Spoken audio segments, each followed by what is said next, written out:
6월 5일 주일이 성령 강림 주일이었습니다. 그 이후부터 성령에 대한 이야기를 하면서 말씀에 대한 중요성을 여러분들에게 설교해 왔습니다.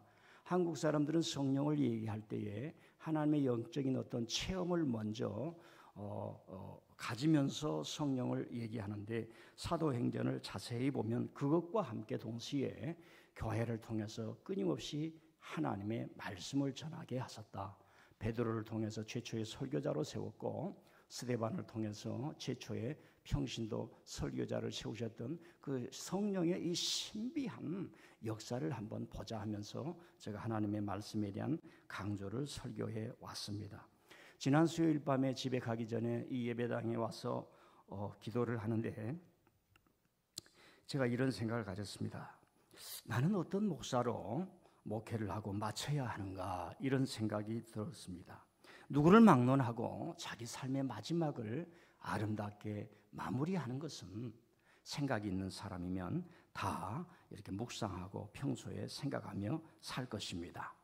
목회자도 마찬가지입니다. 목회자라면 어떤 목회로 마무리를 해야 할까 많이 생각하고 삽니다. 그것이 목회의 모든 것을 말해 주기 때문에 그렇습니다. 그러려면 왜 목사가 되었으며 어디에 목회를 해야 될 근거와 중심을 두어야 하는가 하는 분명한 지점을 찾아야만이 가능할 것입니다. 오늘 말씀은 바로 그런 지점이 있는 말씀이라고 생각합니다. 많은 교회들이, 그리고 기독교가 예수님의 그 사랑스러운 모습을 요한복음 10장에서 찾는 것 같습니다. 예수님의 따스한 모습, 사랑의 모습, 오른팔로는 지팡이를 가지고 왼팔로는 양 한 마리를 품고 여러 양들을 이끄는 그런 모습이 요한복음 10장에서 어찌 않았나 생각합니다. 푸른 초원을 배경으로 하는 이 모습은 바로 기독교의 핵심 메시지, 이미지가 되어 왔습니다.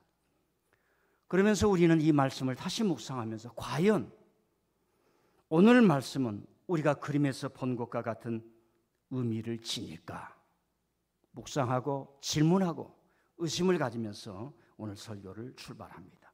오늘 말씀으로 한번 들어가 보겠습니다. 예수님이 첫 번째로 하신 말씀이 이 땅에 너무나 많은 도적과 강도들이 있다는 겁니다. 1절을 한번 보시겠습니다. 시작. 내가 진실로 진실로 너희에게 이르노니 문을 통하여 양의 무리에 들어가지 아니하고 다른 데로 넘어가는 자는 절도며 강도라. 자격이 없는 사람을 말합니다. 문을 부수기도 하고 대문을 갈아치우기도 하는 절도요 강도가 있다는 말씀입니다. 여러분, 모든 예수님의 메시지는 하늘에서 뚝 떨어진 것이 아니라 구체적인 삶의 현실을 배경으로 예수님이 말씀하셨습니다. 신앙생활 하다 보면 기도가 얼마나 중요합니까? 부모님의 입장에서 가족을 이끌 때에 무엇이 중요합니까? 자식들을 먹여 살리는 것이 그렇게 중요하지 않습니까? 예수님이 우리를 볼 때에 우리가 신앙생활할 때 중요한 것이 뭐예요? 기도가 중요합니다. 기도는 모든 걸 종합시킵니다. 그런데 기도를 가르칠 때 너희들은 이렇게 기도하라 하면서 기도를 가르칠 때에 그 기도를 가르치는 것이 아니라 하지 말아야 할 부정적인 기도를 먼저 얘기하십니다. 기도를 잘못하고 있는 사람이 너무나 많다는 겁니다. 신앙의 이름으로 종교인의 이름으로 중언부언하는 기도를 너무 많이 하고 있기 때문에 이런 기도를 하지 말고 너희들은 이렇게 기도하라는 겁니다. 예수님이 오늘 말씀하시기를 첫 마디가 도적떼들과 강도떼들이 너무 많다는 겁니다. 그 주의하라라고 하는 겁니다. 두 번째는 오늘 말씀을 통해서 목자는 양의 음성을 안다는 겁니다. 양들을 아는 거예요. 한번 읽어보겠습니다. 시작. 자기 양을 다 내은 후에 앞서가면 양들이 그의 음성을 아는 거로 따라오되 타인의 음성은 알지 못하는 거로 타인을 따르지 아니하고 도리어 도망하느니라. 예. 양은 목자의 음성을 압니다. 여러분, 어떨 때 양이 목자의 음성을 알 수 있습니까? 여러 가지가 있습니다만은 늘 같이 할 때.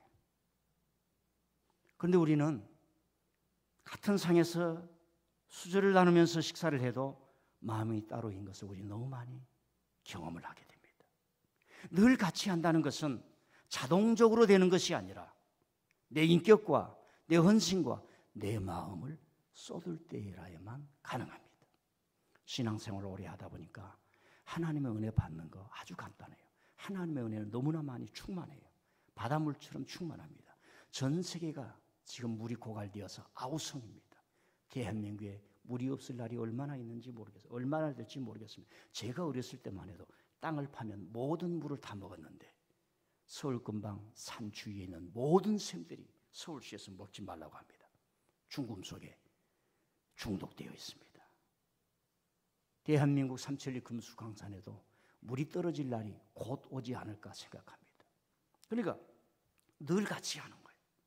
늘 같이 하고 내 마음을 쏟을 때, 하나님 앞에 내 마음을 쏟을 때에 일찍 와서 하나님 제가 준비했습니다. 하나님 제가 예비되어 있습니다. 그러면 하나님의 은혜가 보이고 하나님의 말씀이 들릴 줄 믿습니다.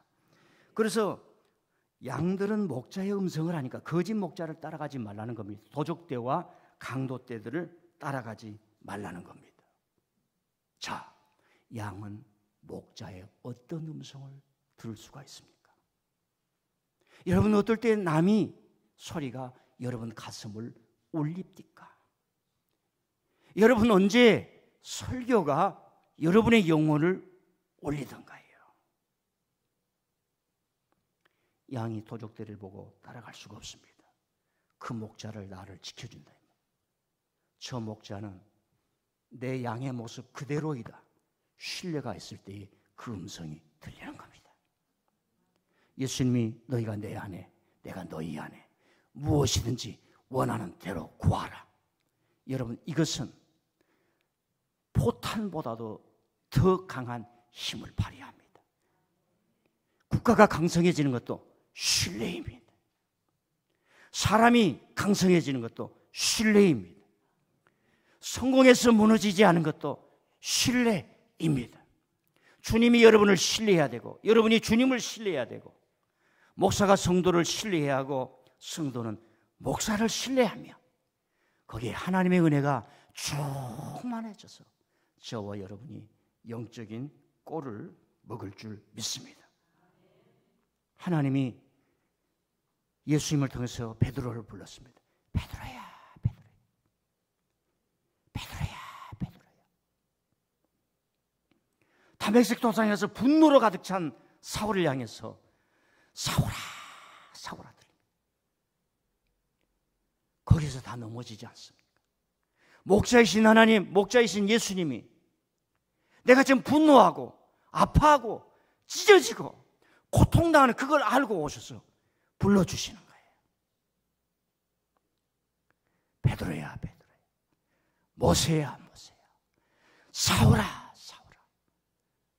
예배 때마다 하나님이 여러분을 불러주시는 그 음성 들을 수 있기를 바랍니다.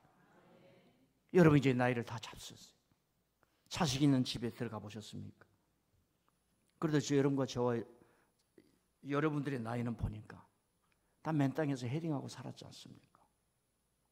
집에 늦게 들어갈 때 자식들을 위해서 통닭 한 마리 사갔던 그 때가 엊그제였지 않습니까?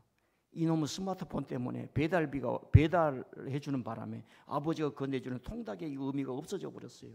오, 통제라. 그럴 때 디지털 시대라도 아빠 오셨어요? 엄마 오셨어요? 고생하셨어요. 아빠, 엄마. 그럴 때 피곤한 몸을 쉬고 내일 아침 일어날 힘이 일어나지 않습니까? 방문 꽉 닫고 온지 간지 모르는 그런 시대에 우리는 살고 있습니다. 외로워하지 마세요. 자식들이 불러주지 않고 남편이 불러주지 않고 아내가 불러주지 않아도 외로워하지 마야. 저한테 전화해요. 집사님 늦게 들어가셨어? 괜찮아. 내일 새벽기도 또 봐. 제가 알아줄게요. 하나님이 알아주시는 줄 믿습니다. 여러분 또 예수님은 문이라고 그랬어요. 나는 양의 문이라고 그랬어요.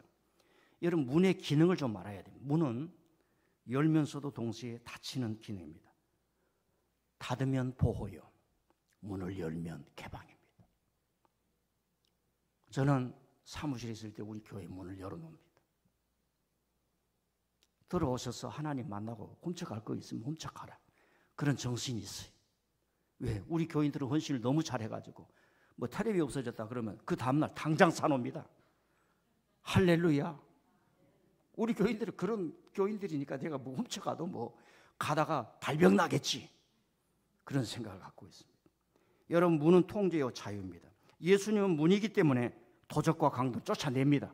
안 돼 하고 하나님을 사랑하는 자녀들은, 양들은 들어가, 빨리 들어가, 빨리 들어가서 쉬어, 빨리 들어가. 여러분, 문을 다른 말로 말할게요. 이건 다른 교회에 말하지 마세요. 한문으로도 번역할 수가 없고 영어로도 번역할 수 없는 말이에요. 품이요, 품. 어머니 품. 어서 와, 어서 와. 예수님의 품. 어서 와. 예배를 통해서 하나님의 이 인격적인 은혜를 좀 느낄 수 있기를 바랍니다.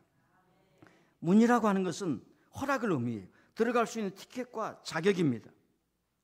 그래서 자격을 갖기 위해서 예수님이 철저히 여러분들을 훈련시키는 겁니다. 이 문을 통과할 수 있는 티켓을 가진 사람은 자격이 있어야 돼요. 대가를 치는 사람이에요. 그리스도의 십자가의 보혈을 믿고 날 구원하신 분이 주님이시다, 내가 예수님을 믿습니다, 민들레 교회 암흑의 성도입니다. 하나님 나라에 표딱지가 있어요. 특권이에요. 내가 너를 안다. 표딱지 보이지 마라. 성령이 인치신 너를 내가 안다. 아버지 하나님, 이는 나 예수 그리스도를 믿는 하나님의 자녀입니다. 오케이, 오픈 더 도어. 천국의 문을 여십시오. 문은 자격을 의미하는 것입니다. 문이지만 도적에게는 허용이 안 돼요. 여러분, 감옥이라는 문은 열려만 있고 들어가는 문은 있고 나오는 문은 없는 것이 감옥의 문입니다. 감옥 문을 보고 이야, 금으로 만든 문이다, 좋다고 들어가지 마시길 바랍니다. 못 나옵니다. 썩은 사상, 거짓된 교리, 거짓 학설, 거짓 정치, 괸과 유혹을 통해 뱀의 아가리처럼 큰 문으로 들어갈 수 있는데 나오지를 못하는 거예요. 여러분, 20대들이요 30대들이요 인생을 낭비할 필요 없어요. 꼭 가서 춤을 춰야 됩니까? 부어라 마시라 밤새 내내 마시고 쳐 먹어야 됩니까? 아름답게 경주해도 인생의 푸른 초장이 펼쳐질 줄 믿습니다. 세상이 가져다주는 지식을 멀리해도 주님 안에 기쁨이 있고 놀라운 은혜가 있을 줄 믿습니다. 예수님 보혈로 이거 보면 막 어깨춤이 추워지지 않아요? 그러지 않습니까? 전 하나님이 20대 때 불러가지고 고고 춤도 한번 못 춰봤어요. 안 춰도 되더라고. 공부하는 데 기쁨이 있고, 기도하는 데 기쁨이 있고, 운동하는 데 기쁨이 있고, 남들이 하지 않는 것에 도전하는 그 말로 할 수 없는 기쁨이 있어요. 새 나가는 게 없습니다. 누수되는 게 없어요. 누수되는 게 없어요. 방황하지 않아도 좋은 길이 열립니다. 내 인생을 낭비하지 않아도 좋은 길이 열립니다. 감옥의 문은, 들어가는 문은 있지만 나오는 문이 없어요. 세상 감옥, 향락의 감옥, 죄의 감옥은 열려 있지만 나오지 못합니다. 들으라고 꿰놓고 여러분을 패가 망신시키지 않습니까? 구절을 보면 예수님은 그 문으로 들어가서 구원을 받고 들어가며 나오며 꼴을 얻는다고 했습니다. 한번 읽어보겠습니다. 시작. 내가 문이니 누구든지 나로 말미암아 들어가면 구원을 받고 또는 들어가며 나오며 꼴을 얻으리라. 여러분, 개념적 의미가 아니라 타락한 의미에서 부자의 문은 있대 폐쇄의 문이요 차별의 문입니다. 들어오지 말라는 문입니다. 문은 문인데 잠겨있는 문입니다. 흑인이 백인 사이에 들어갈 수 없고, 여성이 남성의 문에 들어갈 수 없고, 이방인이 유대인의 문에 들어갈 수 없는 문, 유대인이 아리아인 히틀러의 문에 들어갈 수 없는 문. 문은 문인데 들어갈 수 없어요. 그러나 예수님 문은 누구든지 나로 말미암아 들어오면 구원을 받는다. 저와 여러분은 주님을 믿고 구원받는 자녀인 줄 믿습니다. 예. 확신이 없어도 하나님의 자녀인 줄 믿습니다. 내가 하나님을 믿습니다. 그 마음 가지고 믿음 가지고 교회 마당 뜰만 밟아도 구원받는 줄 믿습니다. 하나님이 째째하신 분이 아니에요. 다만 내가 믿음이 성장하지 않았을 뿐이에요. 여러분, 어린아이가 자라서 생각이 없어요. 아빠는 내 아빠 아닌 것 같아. 발가락도 안 닮은 것 같아. 그래도 내 자식입니다. 아이가 아직 자라지 못했을 뿐이에요. 아이가 아직 성장하지 못했을 뿐이에요. 아이가 아직 버릇이 없을 뿐이에요. 어디 가면 성도들한테 구원 받았냐 못 받았냐 자꾸 물어보는데 그런 것에 홀리면 안 돼요. 하나님이 째째한 하나님이 아니에요. 다만 여러분들이 하나님, 내가 하나님의 자녀입니다. 하나님의 복을 받아야겠습니다. 하나님의 은혜로 살아야겠습니다. 이 말을 해주고 성장하기를 원할 뿐인 줄 믿습니다. 아직도 구원 못 받으신 분 솔직하게 아멘. 아멘은 어디다 써도 다 좋아요. 다 하나님이 알아듣습니다. 그래서 이제 여기까지 간단한 전반전의 메시지를 끝내고 예수님이 양에 대한 이야기를 합니다. 그래서 양에 대한 이야기를 여러분들에게 해드리겠습니다. 왜냐하면 왜 양에 대한 어떤 것들이 중요하기 때문에 우리의 신앙과 정신관을 형성을 하는가. 우리는 양을 키워본 적이 없습니다. 대한민국은 이 산이 많기 때문에 초원이 없어요. 양들 다 데려다 놓으면 죽습니다. 일본도 양이 없어요. 양은 습한 데서 살 수가 없습니다. 사막이라 했는데 막 이런 데서 살아야 됩니다. 그래서 우리는 염소만 키우고 살았습니다. 초원보다는 험한 산지에서 염소가 잘 적응하지 않습니까? 그런데 우리 한국 성도들은 양에 대해서 굉장히 친숙하게 느껴집니다. 양을 키워본 적이 없잖아요. 그리고 양을 생각하면 뿔이 없는 양인데 그건 개량종 양, 개량된 종 양. 키우려고 하니까 뿔이 달리면 뿔을 다 빼버렸어요. 그래가지고 대관령에 가면 조그만 해놓고 양이 있다고 그러는데 그건 이제 전시용 양. 우리는 양을 키워본 적이 없는데 이상하게 한국 성도들은 양 하면 뭐 아멘 아멘해. 진짜예요? 우리 양을 키워보지 못하는데 왜 그럴까 하는 겁니다. 원래 양은 유목민들이 클었어요. 중국에 은나라 있고 주나라가 있었습니다. 은나라가 농경문화고 주나라는 유목민들이에요. 양을 키우는 문명. 이 주나라가 은나라를 멸망시켰어요. 그래서 유목민 문화가 쫙 퍼집니다. 그래서 양을 제사로 바친 나라들은 추상성이 발달해요. 양을 제사를 드린 나라는 땅이 아니라 천국을 생각하며 사는 문명을 만드는 겁니다. 이상해지요. 전 세계적으로 양을 제사로 바치는 거예요. 이런 문명이 공유가 되는 겁니다. 그래서 이 유목민들은 특히 구약을 보세요. 천국을 믿잖아요. 바로가 아니다. 땅에 사는 바로가 아니다. 천국을 상징하게 됩니다. 양이 대단하지요. 우리 인간이 돌덩어리 머리에 양을 통해서 우리가 천국을 생각하고 이 땅을 등에 초월해 계신 하나님을 생각하게 되는 겁니다. 그래서 우리는 한자 문명의 영향으로 양을 알게 되는 겁니다. 두 번째로는 고대 시대부터 양은 사람들에게 아주 좋은 고기였습니다. 퀄리티가 좋은 고기예요.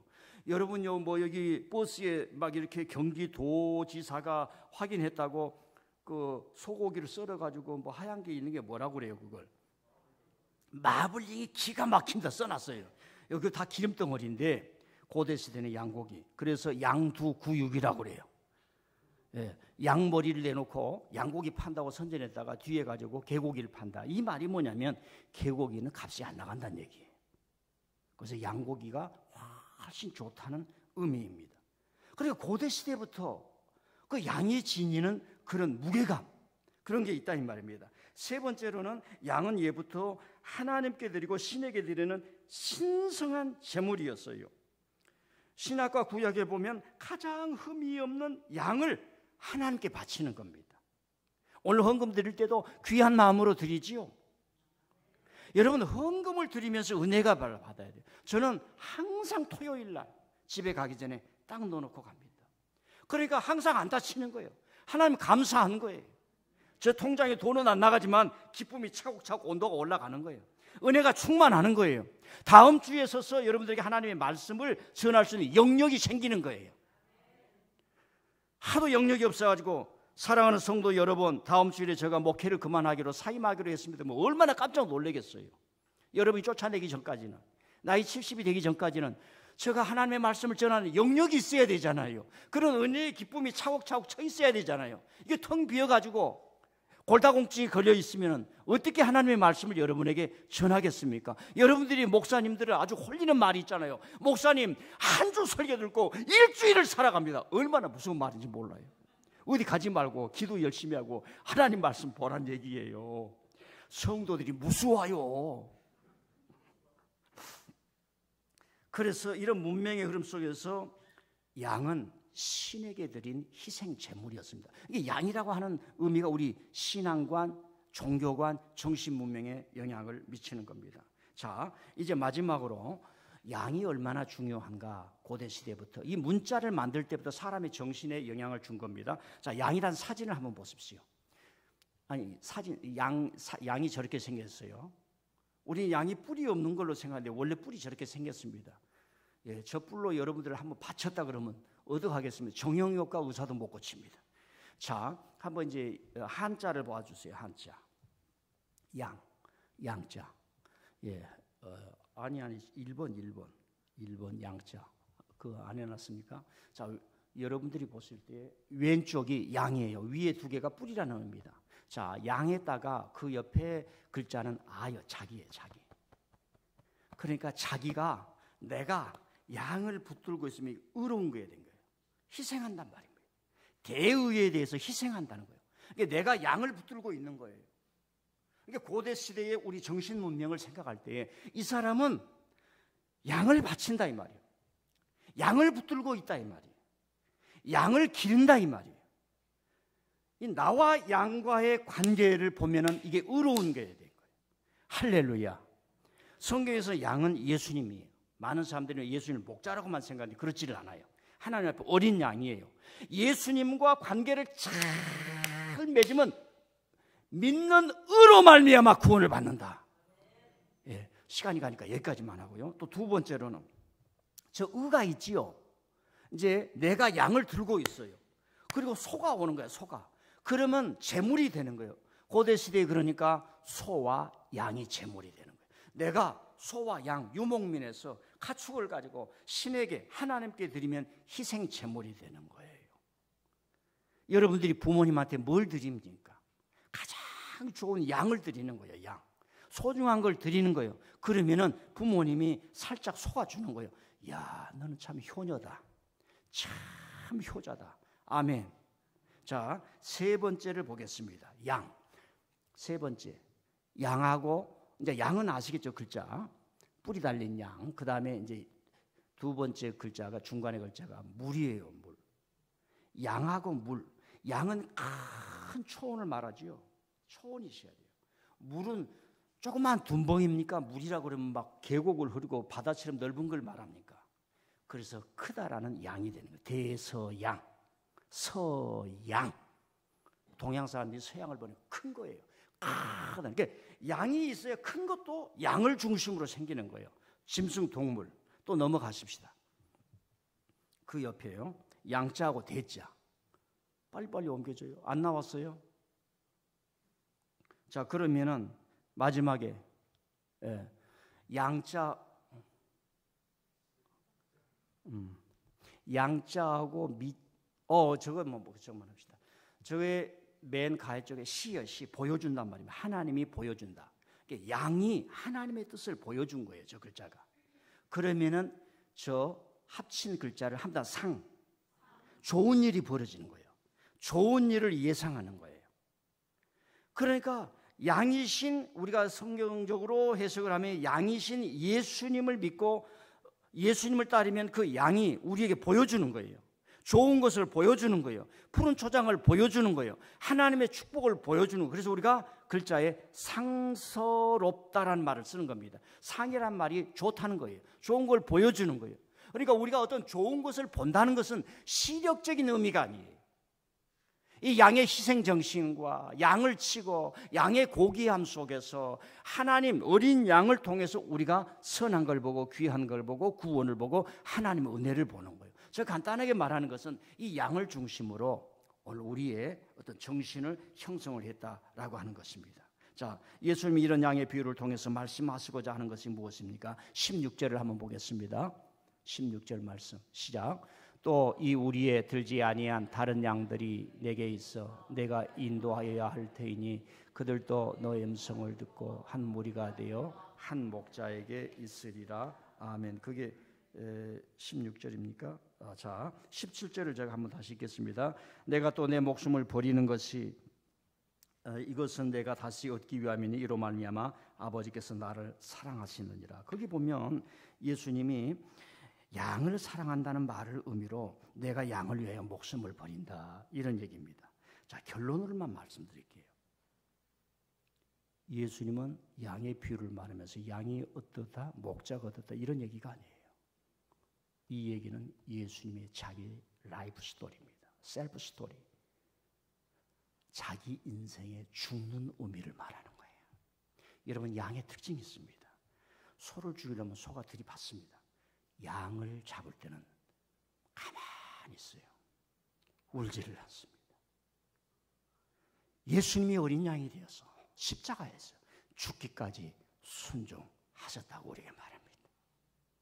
그런 의미에서 요한복음 10장은 우리가 알고 있는 아까 성화와 같은 그런 이미지가 아니라는 말입니다. 이 양의 비유를 통해서 우리가 양의 비유라고 쉽게 얘기를 하는데 예수님의 자기 죽음에 대한 기막힌 이야기를 하고 있습니다. 요한복음에 보면 내가 너희를 사랑하되 끝까지 사랑하니라 이런 말씀합니다. 참 희생자, 참 헌신자, 참 양에게는 거짓이 없습니다. 그것이 사랑이요 목숨을 버린다는 말로 표현이 됩니다. 자, 이제 몇 가지 이야기를 하겠습니다. 지난주에 저희 교회에서 탄자니아 선교 헌금을 드렸는데 하나님께서 우리 교회를 통해서 기적을 보여주시지 않았나 생각합니다. 코로나 이후에 놀라운 경험이요 은혜요 성도들이 받은 축복이 아닌가 생각을 합니다. 어떤 사람은 1만 원에서 어떤 사람은 수백만 원에 헌금을 해주었습니다. 우리 교회 교인이 아닌 사람도 거의 약 20여 명이나 됩니다. 직장에 가서 그런 얘기를 했는가 봐요. 그래서 동참해 주셨습니다. 여러분, 우리 교인들은 100명은 넘지만 모이는 수는 100명도 되지 않습니다. 그런데 여러분들이 열심히 그런 하나님의 음성을 듣고 목자의 음성을 듣고 그 이웃이 고통당하는 소리를 듣고 헌금을 해주셔서 1천만 원이 넘었습니다. 큰 교회로 치면 1천만 원은 뭐 그렇게 큰 액수는 아닙니다. 그러나 좀 우리가 약삭빠르게 계산을 해보면 교인 1000명이 모인 교회에서 1억을 헌금하기란 쉬운 일이 아닐 겁니다. 근데 여러분들은 하나님의 음성을 들었기 때문에 그런 일을 하신 줄 믿습니다. 여러분, 기적은 외부에서 일어난 것이 아닙니다. 오병이어의 기적은 그 소년의 심령에서 먼저 일어났는데 여러분 속에 하나님의 일으킨 기적의 불씨가 있는 줄 믿습니다. 저는 교회를 이끌면서 지도자의 역할을 합니다. 지도자의 역할은 간단합니다. 모든 성도들이 동참하게 하는 겁니다. 다 같이 하는 겁니다. 혹시 잊으신 분들은 계좌번호 있으니까 1만 원이라도 좋으니까 동참한다는 의미로 참여해서 이 기적을 베푸신 하나님의 은혜를 잊지 마시기를 바랍니다. 여러분, 신앙의 격이 달라져요. 느낌이 달라져요. 감격이 달라지는 줄 믿습니다. 예. 두 번째로는 어느 아버지가 군에 간 아들에게 전화를 했는가 봐요. 야, 이번에 우리가 탄자니아에 이렇게 선교하는데 너 요즘 군인들 돈 많이 나온다고 신문에 나오더라. 그래가지고 얘기를 했더니 10만 원을 헌금을 했다고 저한테 얘기를 하는 거예요. 그래서 제가 그 얘기를 듣고 기분 좋겠어요. 헌금 그 액수가 중요한 게 아니라 아들이 아버지의 마음을 알아줬다는 것 때문에 집사님은 기쁘시지요. 제가 그랬습니다. 여러분, 기쁨은 뭐냐? 성경에서 말하는 기뻐하라, 기뻐하라, 기뻐하라 이 말은 감성적 차원을 넘어서서 아버지의 마음을 알 때 오는 기쁨, 아버지의 마음에 동참할 때 오는 기쁨, 이것이 샘솟는 기쁨이요 저와 여러분에게 어떤 어려움 속에서 하나님의 은혜 주시고 지켜주신다는 확신의 은혜가 있는 줄 믿습니다. 세 번째는 제가 이번 주에요 이여령 선생님의 글을 읽었습니다. 그분 책에서 이런 얘기를 하는 거예요. 4.19 학생의거 때에 명동에서 시민에게 도와달라고 의연금을 모으기 위해서 자기들이 상자를 모아놨고 그 어떤 거지가 항상 구걸하는 그 조금 옆에다 해놨답니다. 왜냐하면 그분들이 앉은 데가 목이랍니다. 목. 그래서 했는데 그걸 딱 놓자마자 세상에 저기 앉아있던 안진뱅이가 후다닥 일어서더니 자리를 걷고 막 달려오더라는 거야. 그래서 그 20대였던 이어령 선생님의 마음에 순간적으로 아니 말이야, 지금 아이들이 다 죽어가고 총에 맞아 죽어 피 흘리는데 의연금 모으겠다고 여기 명동까지 왔는데 이거 달라고 저렇게 오는가, 이렇게 순간적으로 생각이 딱 들었는데 세상에 그분이 오더니 자기가 그날 얻은 것을 다 쏟아부어서 그 함에 넣었다라는 거예요. 제가 이 글을 제 이제 행동이 다 뽀록이 나는데 이번 주에 산에 가서 기도하다가 텐트를 쳐놓고 높은 산에 올라서 밤에 자다가 아침에 7시에 일어나가지고 어제 저녁에 못 읽은 책을 아침에 읽는데 제가 눈물이 났어요. 그 눈물이 나는 것은 이 안진뱅이가 했던 얘기가 아니라 도대체 무엇이기에 이 어른이 20대에 겪었던 이 경험이 80대가 되어도 사라지지 아니하고, 그분이 하는 얘기가 이거예요. 자기가 수많은 문학책을 읽었지만 안진뱅이가 다 거둔 돈을 의연금에 옴싹 넣었다는 얘기를 본 적이 없다는 거예요. 그러면서 하는 얘기예요. 이게 한국인이구나. 이게 한국인이구나. 이게 한국인이구나. 그거를 읽는데 아침에 태양은 떠오르는데 그 산에서 혼자 우리 안사람 생각하면서 눈물을 흘리고 비디오를 찍다가 보내주지는 못했어요. 믿거나 말거나.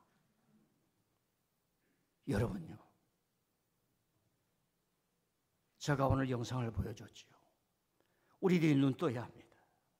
하나님이 무엇이간데 이렇게 짓밟혔던 민족을 전 세계에 지금 높여주시나이까. 엄마야 누나야 강변살야 김소월씨, 우리 선조들이 대한민국의 한국인이라고 하면 그 정서를 가장 세밀하게 예민하게 아주 안고 찐빵처럼 만들어주신 분이 김소월씨라고 하지 않아요. 저는 신학을 지금까지 해왔지만 성경을 우리 한국 우리 선조들이 가졌던 그 정서를 가지고 해석한 것을 본 적이 없어요. 아주 약화예요. 그래서 감히 저는 예배 시간에 이런 것도 틀어줍니다. 왜? 성경을 이해하려면 우리 선조들 속에 그 강물처럼 내렸던 그 어떤 정서의 DNA가 있어야 이 성경을 알 수가 있는 거예요. 자, 이제 뒤집습니다. 여러분, 예수님은 목자라고 그랬어요. 근데 예수님이 목자가 아니에요. 하나님 앞에 어린 양이라고 그랬어요. 대속 위에서 죽어가는 양, 나는 너희들처럼 양이 되겠다는 거예요. 양자리에 가겠다는 거예요. 여러분, 이 말씀에 바울 사도가 전도를 하면서 나는 유대인에게는 유대인에게로, 이방인에게는 이방인에게요, 자유자에게는 자유자요, 종에게는 종의 모습으로 그들에게 간다.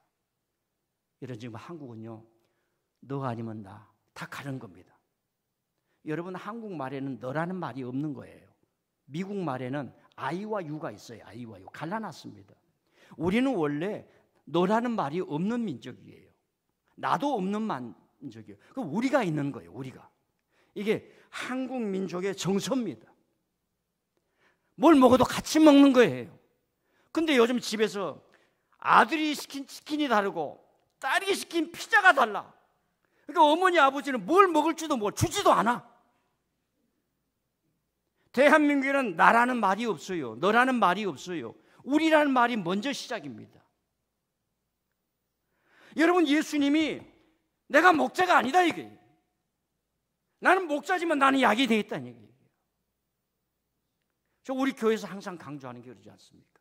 예배 때는 제가 목사지만 내려가면 여러분과 같이, 그래서 밥을 따로 준 것도 저는 싫어해요. 근데 자꾸 목사님들 따로 먹으라 그러니까 제가 아멘하고 그냥 먹고 있는데 불편해요.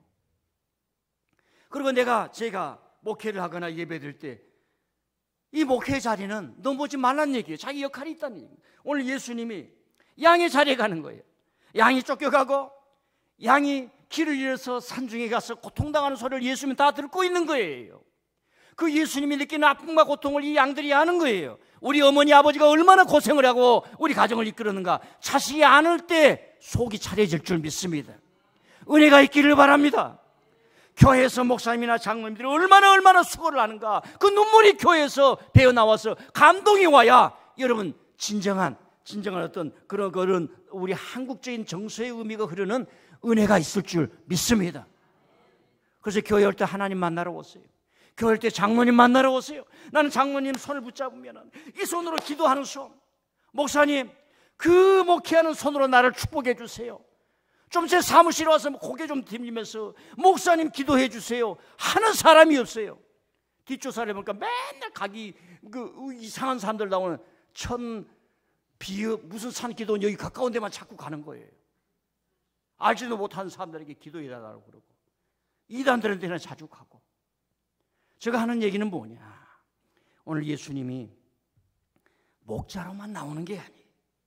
우리가 잘못 알면서 하나님 앞에 어린 양이 죽기까지 순종을 하고 아버지의 음성을 알고 아버지의 뜻을 알고, 여러분들이 하나님의 음성, 예수님의 음성, 교회에 오시면 교회 어른들의 음성, 헌신하는 사람들의 음성, 아멘.